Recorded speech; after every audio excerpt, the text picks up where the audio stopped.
हाँ जी दोस्तों, तो बढ़ते हैं अगले सेक्शन की तरफ। सेक्शन नंबर 166 जो कि बात करता है ड्यूटीज ऑफ डायरेक्टर्स। ऑब्वियसली बात है, डायरेक्टर्स को अगर हमने अपॉइंट किया होता है तो उनके ऊपर कुछ जिम्मेदारियां भी होती हैं, कुछ उनकी कर्तव्य भी होते हैं, कुछ उनकी ड्यूटीज भी होती है जो उनको परफॉर्म करना होता है। हर एक डायरेक्टर्स को कोई ना कोई ड्यूटी परफॉर्म करना होता है, तो उसको बेसिकली लिस्ट डाउन किया गया है पहली बार किसी एक्ट के अंदर। इन जनरल पहले इसको आपका इसके लिए मतलब कोई स्पेसिफाइड सेक्शन नहीं हुआ करता था, लेकिन कंपनीज एक्ट 2013 आया जिसने कि इसको पहली बार प्रिस्क्राइब किया कि भाई साहब ये सारी ड्यूटीज जो होंगी ये डायरेक्टर्स को परफॉर्म करनी होगी, फुलफिल करनी होगी, तभी वो डायरेक्टर कंटिन्यू रह सकता है।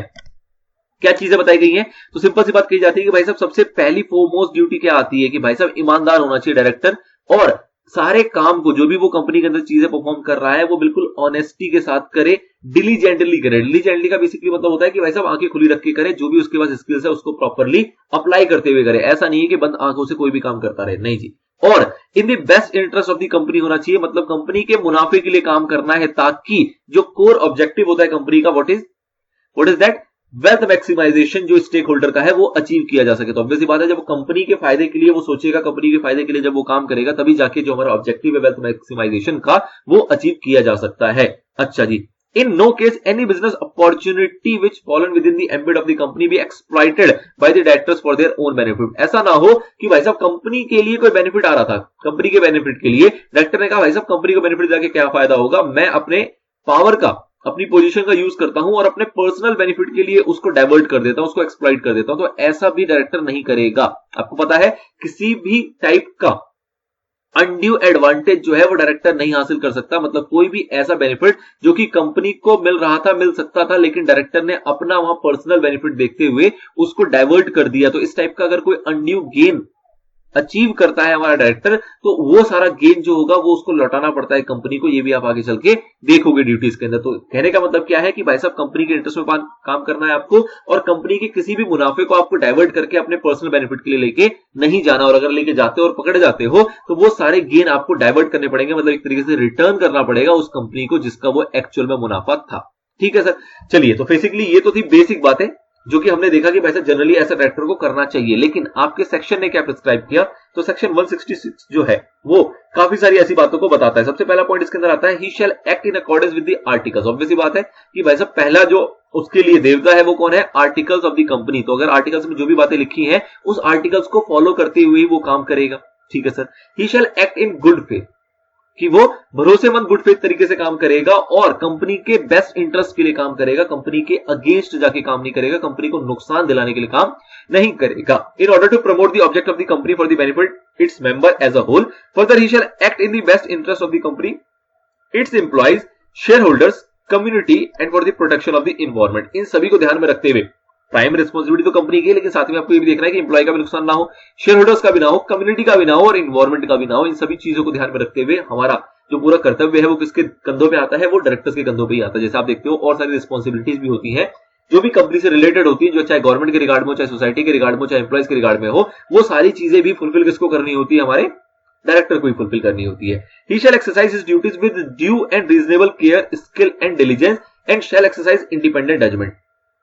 तो ये चीज भी है कि भाई साहब उसको ड्यू एंड रीजनेबल केयर के साथ काम करना है, मतलब लापरवाही नहीं दिखानी है और अपनी इंडिपेंडेंट जजमेंट रखनी है, किसी के दबाव में आके काम उसको नहीं करना होता। He shall not involve in a situation in which he may have a direct or indirect interest that conflicts and possibly may conflict with the interest of the company। मतलब कि ऐसा नहीं है कि भाई साहब कंपनी के कॉन्ट्रैक्ट जो है वो आप अपने फायदे के लिए, अपने कमीशन के लिए किसी को भी दे रहे हो, चाहे उससे कंपनी का नुकसान ही क्यों ना हो रहा हो। तो इस टाइप की चीजों में आपको इन्वॉल्व नहीं होना, ऐसी सिचुएशन क्रिएट नहीं होने देनी है जिसमें कि आपका तो डायरेक्टली या इनडायरेक्टली बेनिफिट है, लेकिन कंपनी के साथ उसका कोई ना कोई कंफ्लिक्ट हो रहा है और कंपनी के फायदे के लिए वो सौदा नहीं है। तो ऐसी हरकतें भी आपको नहीं करनी होती। He shall not achieve any undue gain और एडवांटेज। ये चीज मैंने आपको बताया था भैया, किसी भी टाइप की अनड्यू गेन और एडवांटेज जो है वो आपको अचीव नहीं करनी है, ना ही आपको खुद करनी है, ना ही अपने किसी रिलेटिव को करानी है। ऐसा नहीं है कि भाई साहब आपको कोई कमीशन मिलना था, आपने कहा चलो मुझे मत दो, मेरे रिलेटिव को दे दो, मेरे भाई को दे दो, मेरी वाइफ को दे दो। ऐसा भी आपको नहीं करना है, वो भी कहीं ना कहीं आप ही में काउंट होता है।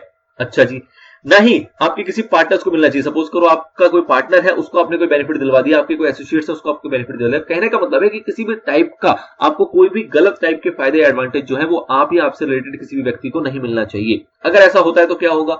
In case such director is found guilty of making any undue gain, he shall be liable to pay an amount equal to that gain to the company. तो ऑब्वियस सी बात है, वो गेन का अमाउंट जो होगा वो आपको पे करना पड़ेगा कंपनी को. Now, he shall not assign his office, and if any assignment is so made, it shall be void. मतलब ऐसा नहीं है कि भाई साहब आपको जो शेयर होल्डर्स है, जो मेंबर्स हैं, उन्होंने आपको एज अ डायरेक्टर अपॉइंट किया और आप अपनी डायरेक्टर की सीट पे ए को अपॉइंट किया गया था डायरेक्टर ने अपनी डायरेक्टरशिप की सीट पे बी को बिठाया और खुद चला गया कहीं और काम करने के लिए. ऐसा नहीं करोगे भाई साहब, आप असाइनमेंट नहीं कर सकते हो. क्यों? क्योंकि आपकी कोई क्वालिटी देखी गई थी जिसके लिए आपको बिठाया गया था डायरेक्टरशिप के लिए, और आपको कहा गया था कि आप अपने स्किल्स और इंटेलिजेंस को यूज करते हुए काम करोगे. ऐसा नहीं है कि आप अपनी जगह छोड़ के किसी और को बिठा दोगे. तो कहीं ना कहीं ऐसा हो सकता है कि सपोज करो शेयर होल्डर्स के लिए ये बी व्यक्ति अच्छा नहीं है, लेकिन आपने बी व्यक्ति को बिठा दिया, तो ऑब्वियस सी बात है बी तो काम बिगाड़ेगा ना कंपनी का.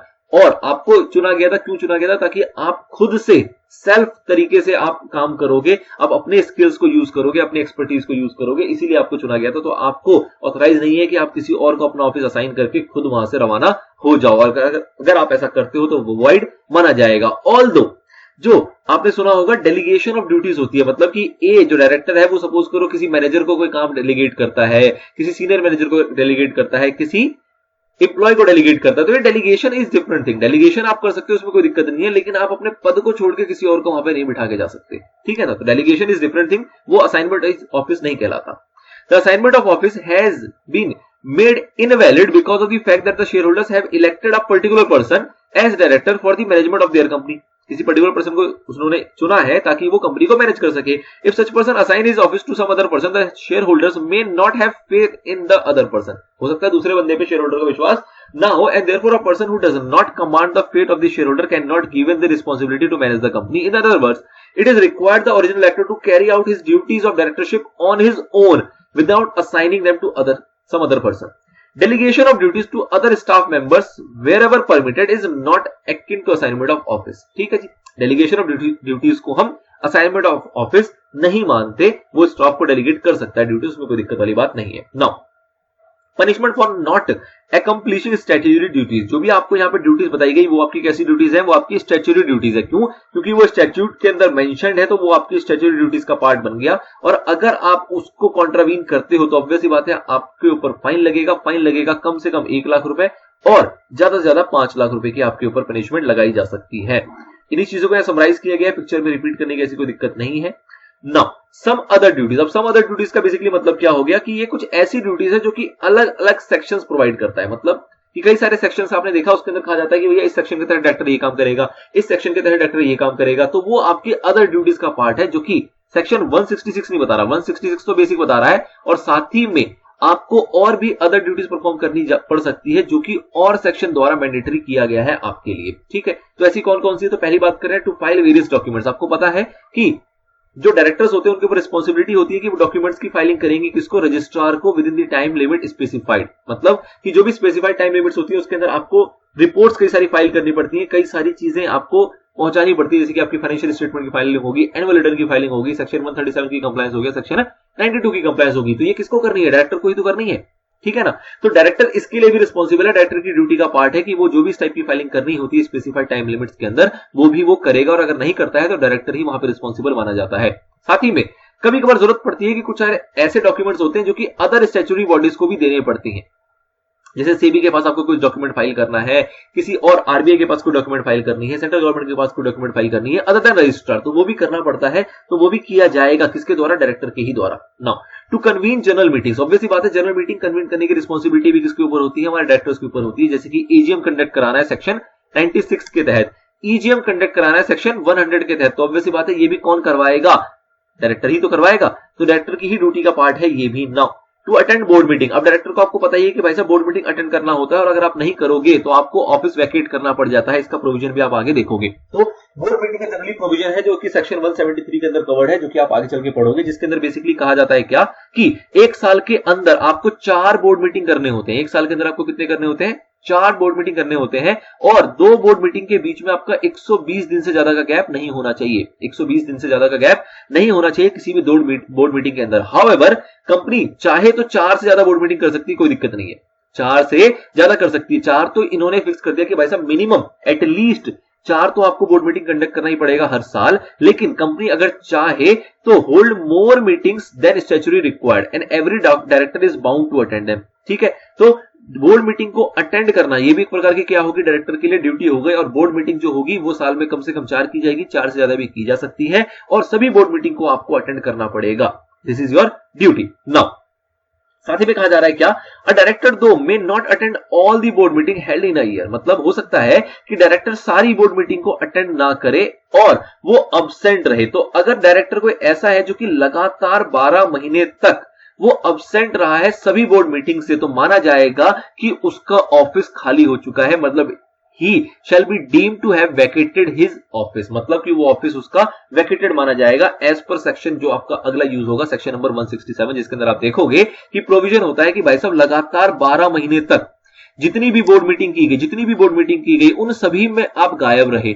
चाहे आपने लीव ले रखी हो, चाहे आपने लीव ना रखी हो, वो मैटर नहीं करता। मतलब कि चाहे आप लीव पे हो ऑफिशियली या फिर आप अनऑफिशियली लीव पे हो, किसी भी तरीके से अगर आपने बोर्ड मीटिंग अटेंड नहीं किया पूरे साल के अंदर, चाहे 4 हुई हो, चाहे 5 हुई, चाहे कितनी भी हुई हो, लगातार 1 साल तक, तो उस केस में मान लिया जाएगा कि as per section number 167 you deem to have vacated your office. ठीक है सर, ये भी एक इंपॉर्टेंट है। तो कहीं ना कहीं बोर्ड मीटिंग को अटेंड करना ये भी एक प्रकार की ड्यूटी हो जाती है किसकी, डायरेक्टर की।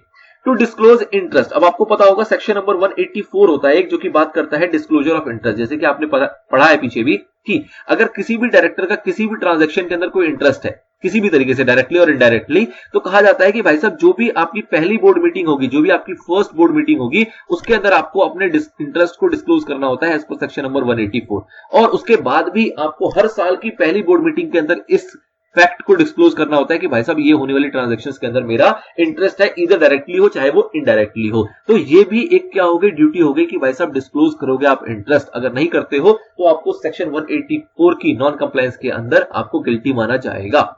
तो कहा क्या जा रहा है, in the ordinary course it is required of a director that his interest should not clash with the interest of the company. Generally तो ये कहा जाता है कि भाई साहब आपका इंटरेस्ट जो होगा वो क्लैश नहीं करना चाहिए कंपनी के इंटरेस्ट के साथ। तो he should not get himself benefited from a transaction the profit of which belongs to the company. मतलब कि कोई ऐसी प्रॉफिट जो कि कंपनी को हो सकती थी, उससे आपको किसी भी प्रकार का बेनिफिट प्राप्त नहीं करना होता।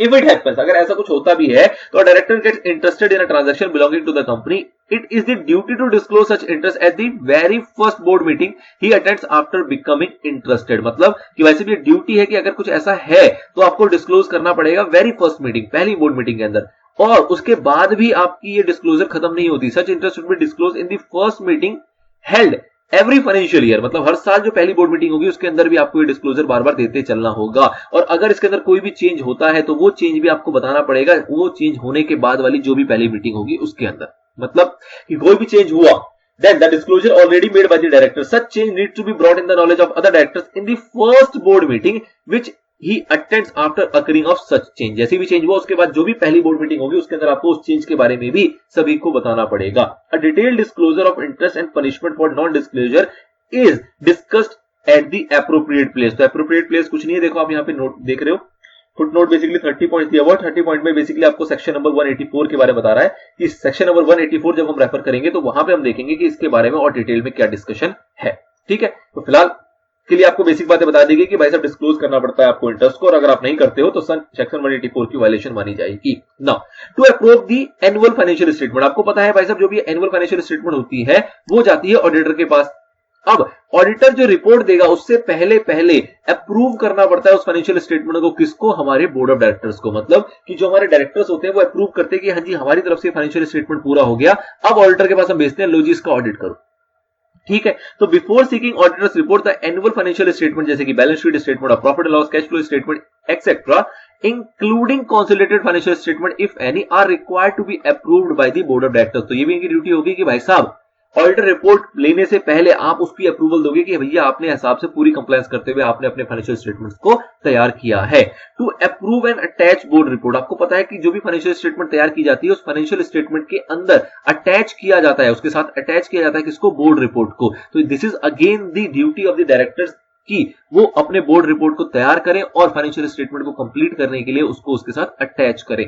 A report by board of directors containing requisite particulars on the affairs of the company, including director responsibility statement, is required to be attached with the financial statements after its approval. उसके approval के बाद आपको उसमें उसको attach करना होता है। और आपको पता है कि फर्स्ट ऑडिटर को अपॉइंट करने की बात भी किसके अंदर आती है, आपके ड्यूटीज ऑफ डायरेक्टर के अंदर ही कवर होती है कि भैया ड्यूटी होती है डायरेक्टर की वो फर्स्ट ऑडिटर को अपॉइंट करे अपनी कंपनी के अंदर। अब ध्यान आपको ये देना है कि यहां हमने कई सारे अलग अलग सेक्शंस की बात करी, 184 की बात हो गई, अपॉइंटमेंट ऑफ ऑडिटर की बात हो गई, बोर्ड रिपोर्ट की बात हो गई, अलग अलग सेक्शनों की बात हो गई, लेकिन किंतु परंतु ये जो क्या है, ये कंप्लीट लिस्ट हुई क्या? नहीं, ये कंप्लीट लिस्ट नहीं है। तो ध्यान देना, the list of duties is not exhaustive, ये एग्जॉस्टिव लिस्ट नहीं दी गई है आपको। जो पीछे बताया गया, जो आपको सेक्शन 166 की प्राइमरी बात बताई गई, वो तो आपकी एग्जॉस्टिव थी, लेकिन उसके बाद जो अदर ड्यूटीज बताई जा रही हैं, ये एग्जॉस्टिव लिस्ट नहीं है। कहने का मतलब क्या हुआ कि अनेक सेक्शन है ऐसे जहां पे डायरेक्टर्स को कई कामों के लिए रिस्पॉन्सिबल किया गया है कि डायरेक्टर इस काम को करेगा, तो डायरेक्टर उस काम को करेगा तो वो उसकी ड्यूटी का पार्ट हो गया एज पर दो सेक्शन।